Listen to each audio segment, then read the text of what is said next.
क्या तुम लोग भी एंशियंट हिस्ट्री से परेशान हो? देन कम विद मी, मैं तुम्हें एक अच्छे कॉन्सेप्ट से समझाती हूँ।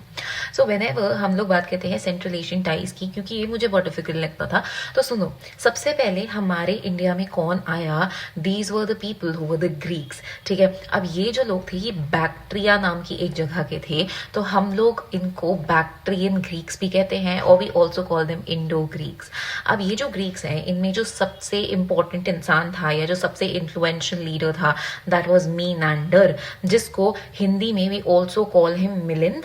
ठीक है, you might have heard of him. अब देखो, इसमें इंपॉर्टेंट चीज क्या है कि he was converted into Buddhism by one person. He was a Buddhist monk, his name was Naga Arjuna. Okay, so Naga Arjuna, he had converted him into Buddhism, and Milind जो थे ना, he used, or Menander, he used to ask so many questions that ये जो Buddhist monk है Naga Arjun, he had written a book Milind Panho, that is also translated into Milind, the questions of Milind, because he was so intrigued. मतलब वो भाई इतने सारे questions पूछता था ना कि उसको एक बुक लिखनी पड़ गई.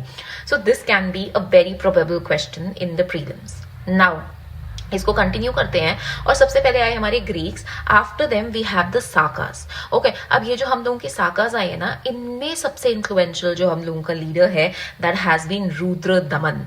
ठीक है, अब ये जो रुद्र दमन है ना बंदा, इसने क्या किया, एक सुदर्शन लेक है उसको उसने दोबारा से क्या किया, ठीक किया. एंड यही जो रुद्र दमन बंदा है, इसने एक, हम लोग कह सकते हैं, काफी सही तरीके से जो है मैनेज करी है चीजें. And Sakas were actually accepted. जैसे ग्रीक्स को इतना एक्सेप्ट नहीं किया गया था, बट साकास वर. सो ये दो हैं. मैं इसके बाद कंटिन्यू करूंगी ना नेक्स्ट पार्ट. तब तक फॉलो कर लो और लाइक शेयर और कमेंट भी कर देना यार. Okay, bye.